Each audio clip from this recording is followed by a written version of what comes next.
அடிக்கிற வெயிலுக்கு சூப்பராக ரெஃப்ரெஷிங்காக ஒரு வாட்டர்மெலன் ஜூஸ் எப்படி செய்யணும்னு பார்க்கலாம்.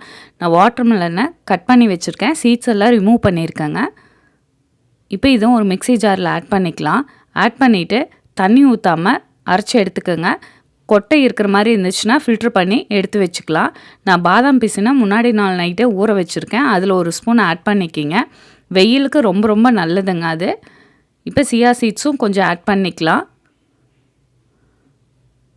உங்களுக்கு தேவைன்னா சுகர் ஆட் பண்ணிக்கிங்க. லெமன் ஜூஸ் கொஞ்சமாக ஆட் பண்ணிக்கிங்க. ரொம்ப ஆட் பண்ணிங்கன்னா புளிப்பாக இருக்கும்.